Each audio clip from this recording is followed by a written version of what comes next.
बोल जयकारा बोल मेरे श्री गुरु महाराज की जय। श्री अमर ज्योति दर्शन ग्रंथ श्री आनंदपुर। श्री आनंदपुर से श्री संत नगर की हेलीकॉप्टर द्वारा यात्रा। दिनांक 5 फरवरी सन 2007 का स्वर्णिम पावन दिवस श्री आनंदपुर वासियों के लिए खुशियों का महान उपहार लेकर आया। मंगलकारी परोपकारी श्री सद्गुरुदेव जी महाराज जी की प्रथम बार यह मौज उठी कि श्री आनंदपुर से श्री संतनगर हेलीकॉप्टर द्वारा जाएंगे। बस फिर क्या था, श्री मौज को पूर्ण करने के लिए तुरंत ही सभी प्रबंध हो गए। 5 फरवरी को हेलीकॉप्टर ने दिल्ली से उड़ान भरी और पायलट द्वारा श्री संत नगर रुककर हेलीपैड का निरीक्षण किया गया। वहां से हेलीकॉप्टर को श्री आनंदपुर में उतरना था। श्री आनंदपुर में भक्तों की तरफ पानी की टैंकी के पास हेलीपैड बनाया गया। यह दिव्य लीला प्रथम बार रची जा रही थी। सभी गुरुमुखों में उत्साह और प्रसन्नता स्पष्ट दृष्टि गोचर हो रही थी। सब आकाश में आंखें टिकाए हेलीकॉप्टर के आने की तीव्र उत्कंठा से इंतजार कर रहे थे। उधर मैप को पढ़ने में हुई किसी भूल के कारण हेलीकॉप्टर को उस दिन भोपाल हवाई अड्डे पर लैंड करवाया गया। साथ में यह सूचना भी दी गई कि कल हमारे महाप्रभु जी हेलीकॉप्टर में विराजमान होकर श्री आनंदपुर से प्रस्थान करेंगे। अगले दिन प्रातः काल श्री आरती पूजा के कार्यक्रम के पश्चात श्री प्रभु जी मोती बाग में आकर विराजमान हुए। निजी सेवादारों का आदेश दिया कि पता करो हेलीकॉप्टर कहाँ पहुँचा है। बाहर जाकर देखो कि क्या ऊपर हेलीकॉप्टर दिखाई दे रहा है। आदेश पाकर जैसे ही सेवक जन बाहर गए तो हेलीकॉप्टर को ऊपर श्री आनंदपुर की परिधि में चक्कर लगाते हुए पाया। थोड़ी ही देर में यह हेलीपैड पर उतर गया। श्री कार में विराजमान होकर महाप्रभु जी ने वहां पर कृपा फरमाई। पायलट और सेवादारों को प्रसाद देकर आप अपने कक्ष की ओर लौट आए। लगभग 10:30 बजे दिव्य सत्संग भवन में विराजमान होकर आपने सभी गुरुमुखों को श्री दर्शनों का परम पावन सौभाग्य प्रदान किया। तत्पश्चात श्री कार में विराजमान होकर हेलीपैड पर कृपा फरमाई। महाप्रभु जी जब सीढ़ियां उतर चढ़कर हेलीकॉप्टर में विराजमान हुए तो सब भक्तों और महात्मा जनों ने हर्षोल्लास से जयकारों के मधुर नाद से अपनी हार्दिक असीम खुशी को प्रकट किया। तीव्र स्वर में गड़गड़ाहट करते हुए हेलीकॉप्टर ने उड़ान भरी। उड़ान भरते समय पंखों की गति इतनी तीव्र थी कि वृक्षों के पत्ते टूट टूट कर हवा में ऐसे लहराने लगे मानो वे अपने पत्र पुष्प श्री चरणों पर पहुंचाना चाहते हो। महात्मा भक्त जी उस क्षेत्र में खड़े थे। उनके सिर से तौलिए उड़ गए, आंखें चांदियां गईं। उन्हें लगा कि जैसे चक्रवात आंधी आ गई है। श्री प्रभु जी मुस्कुराते रहे और अपने पावन कर कमलों से आशीर्वाद की कामियां बरसाते रहे। भक्तानियों ने भी श्री आज्ञा अनुसार अपनी तरफ ऊंची ऊंची छतों पर चढ़कर हेलीकॉप्टर से आशीर्वाद देते हुए श्री प्रभु जी के देव दुर्लभ दर्शन किए। श्री आनंदपुर की परिक्रमा करता हुआ पुण्य ऊंची उड़ान भरता हुआ हेलीकॉप्टर पुष्पक विमान की स्मृति दिलाता हुआ गंतव्य स्थान की ओर चल दिया। दोपहर को लगभग 1:45 बजे हेलीकॉप्टर ने श्री संत नगर में बने हेलीपैड पर लैंड किया। नूरानी दृश्य की दिव्य आभा बिखेरते हुए मंद मंद मुस्कुराते हुए माँ प्रभु जी ने हेलीकॉप्टर से बाहर आकर जब सब और अपनी पावन दृष्टि फैलाई तो श्री संत नगर निवासी गुरुमुखों एवं आई हुई समस्त संगत ने ढोल नगारे बजाते हुए हर्षित हो जय जयकार के स्वर गुंजा दिए। चारों ओर खुशियां ही खुशियां छा गईं। श्री संत नगर में सबको पावन श्री दर्शनों से निहाल कर जब महाप्रभु जी वापस श्री आनंदपुर की ओर प्रस्थान करने लगे तो रास्ते में परम धाम ग्वालियर में कृपा फरमाई। वहां पर महात्मा शब्द प्रेमानंद जी को फरमाया, क्या हम श्री आनंदपुर हेलीकॉप्टर द्वारा नहीं जा सकते? श्री मौज को पूर्ण करने हेतु महात्मा जी ने दिल्ली में सेवकों को तत्काल हेलीकॉप्टर का प्रबंध करने का निर्देश दिया। सेवक जन श्री सद्गुरुदेव महाराज जी के आशीर्वाद से जिंदल कंपनी के नए हेलीकॉप्टर का इंतजाम कर ग्वालियर पहुंचे। जब वे श्री चरण कमलों में उपस्थित हुए तो आपने अपनी प्रसन्नता प्रकट करते हुए सबको खूब आशीर्वाद प्रदान किया। अगले दिन हेलीकॉप्टर में विराजमान होकर श्री प्रभु जी ने श्री आनंदपुर में कृपा फरमाई। श्री आनंदपुर की परिक्रमा करते हुए इतलाता हुआ और अपने भाग्यों पर इतराता हुआ हेलीकॉप्टर जब गगन मंडल से महाप्रभु जी के संग श्री आनंदपुर की पुण्य धरा पर उतरा तो प्रेमियों के आनंद की कोई सीमा न रही। सब हर्ष विभोर हो एक दूसरे को बधाइयाँ देते हुए मंगल गान करने लगे, सगन मनाने लगे। अपने प्यारे महाप्रभु जी पर बलिहार जाने लगे।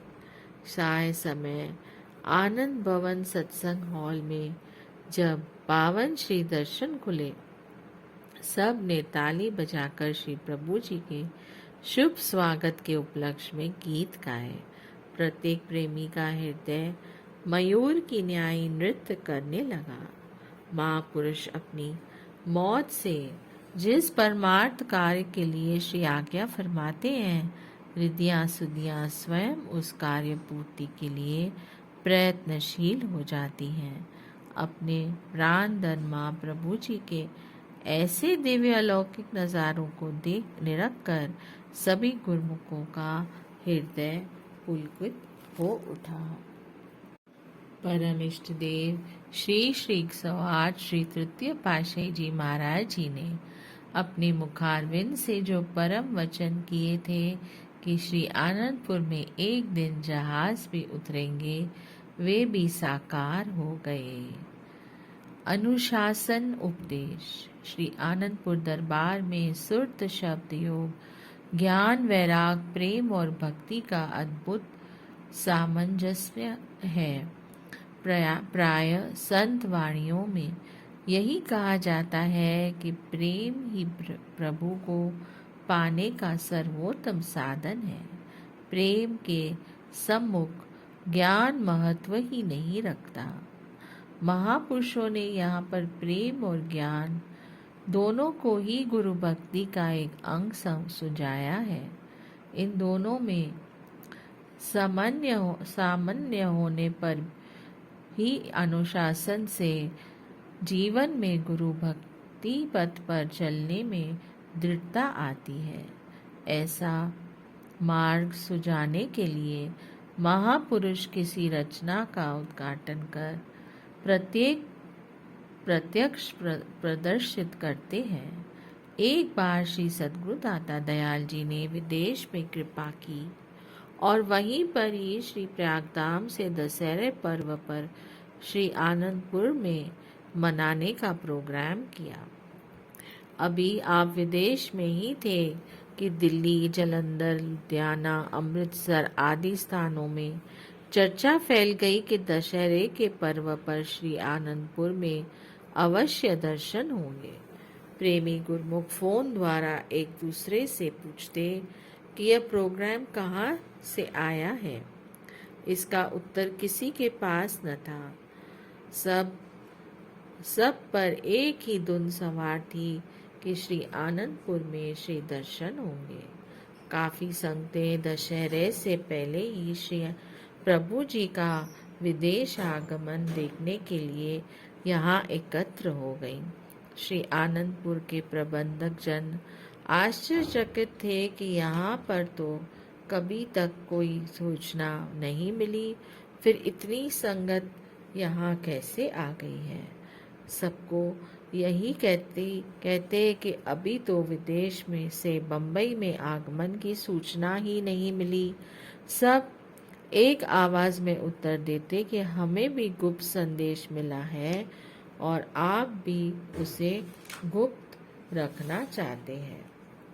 उधर महाप्रभु जी के आगमन का कोई समाचार न पाकर संगतें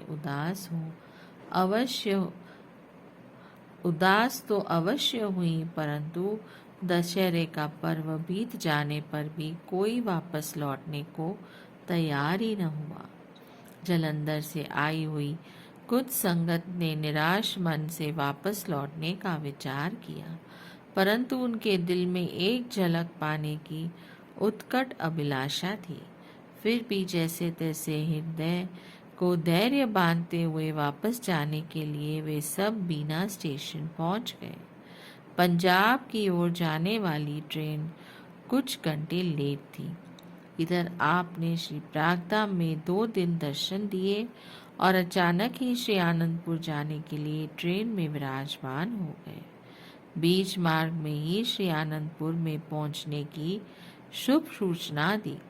ट्रेन जिस समय बीना स्टेशन पहुंची तो वहां वापस जाने के लिए मौजूद संगतों को भी अज्ञात होते देर न लगी कि महाप्रभु जी इसी ट्रेन में विराजमान हैं। श्री दर्शन का सौभाग्य पाकर उनके हर्ष की सीमा न रही।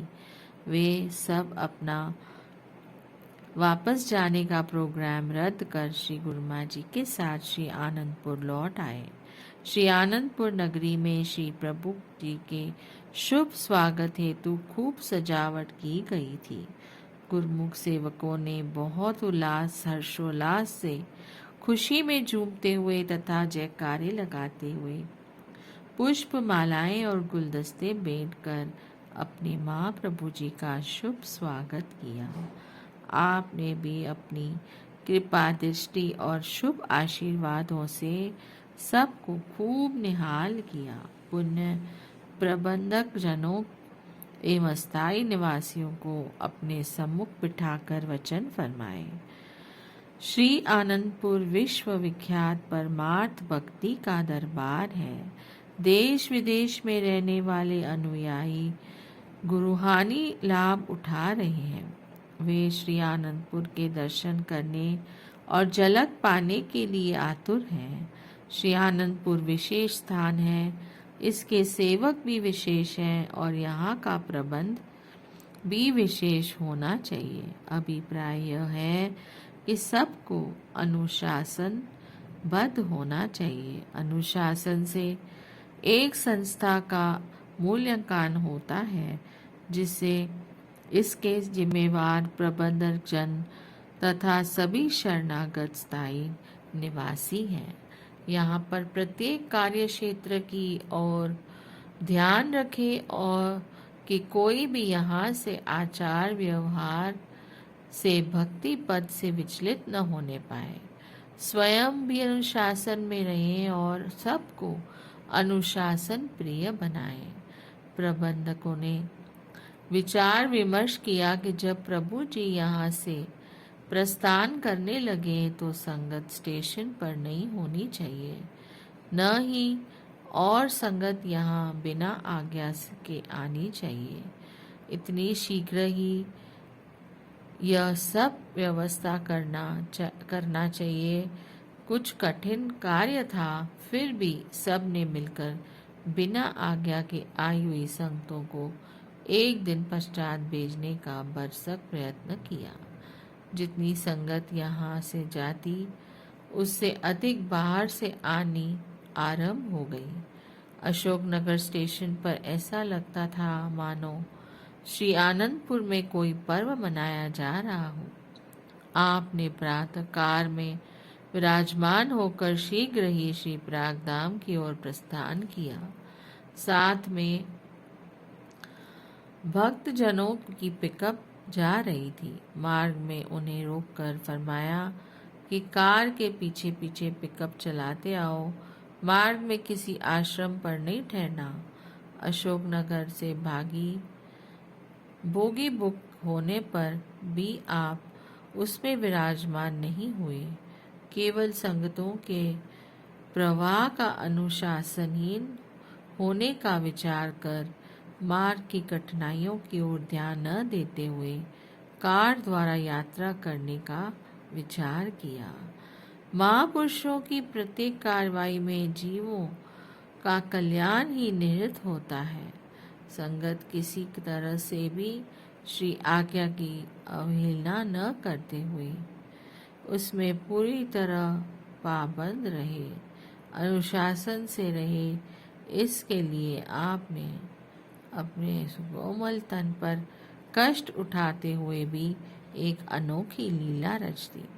कार और पिकअप में बैठे हुए भक्त महात्मा जन सोच रहे थे कि मार्ग के लिए भोजन का प्रबंध तो नहीं है। भगवान अब कभी अपने प्रेमियों की आतुर पुकार को पूरा करने के लिए प्रोग्राम बनाते हैं और कभी परीक्षा का माध्यम बनाकर परीक्षा लेते हैं। उनकी लीला वे स्वयं ही जाने। गुना पार कर महात्मा योग प्रेमानंद जी ने विनय की कि स्वामी जी, नाश्ते के लिए कहाँ पर रुकना है? कार में तो कोई सामान रखा ही नहीं है। आपने मुस्कुराते हुए उत्तर दिया, साथ में आए हुए गुरुमुखों को जैसे नाश्ता करवाएंगे वैसे हम भी कर लेंगे। लगभग 10 बजे खाली खेतों की जमीन पर आपने कार रुकवा दी और पिकअप में बैठे भक्तों को आज्ञा दी कि कहीं पास की दुकान से ब्रेड और चटनी ले आओ। स्वयं भी उसका भोग लगाया और सबको खिलाया।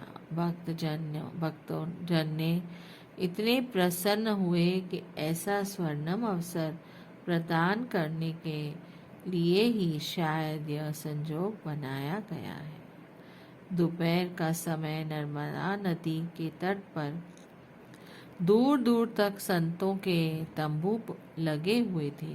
श्री कार से उतरने लगे तो वहां भ्रमण करने हेतु आई श्री आनंदपुर की अनुयायी संगतें इकट्ठी हो गई। ऊंचे स्वर में जयकारे बुलाने लगी। आप झट से कार में विराजमान हो गए और फरमाया, जितना हम गुप्त रहना चाहते हैं पता नहीं कैसे गुरमुख प्रेमी हमें ढूंढ ही लेते हैं। थोड़ी दूर जाने पर एक भक्त और भक्त्यानी केले और संतरे लेकर आ गए। उन्होंने जैसे ही श्री कार में प्रभु जी के दर्शन किए तो शीघ्र ही सब चरणों में भेंट कर दिए। दोपहर के समय उन्हीं केलों का ही भोग लगाया लिया और बिना रुके आगे बढ़ते गए। रात्रि समय मानपुर सुखधाम पहुंच गए। मानपुर श्री राम आश्रम में केवल एक ही भक्त रहता था और वह भी नगर में सत्संग के कार्यक्रम में गया हुआ था। रात्रि समय वह वापस न आया। गेट पर ताला लगा हुआ था। एक भक्त गेट के ऊपर से अंदर की ओर गया तो चाबी को एक ओर गेट के नीचे रखा हुआ पाया। गेट खोलकर कार एवं पिकअप अंदर चले गए। लंगर से के नाम पर थोड़ी सी मूंग की धुली हुई दाल पड़ी हुई थी। आश्रम में सफाई भी नहीं की हुई थी। सब और गंदगी फैली होकर श्री महाप्रभु जी ने पहले सबको सफाई करने का आदेश दिया। सफाई को हो जाने के पश्चात महाप्रभु जी ने सब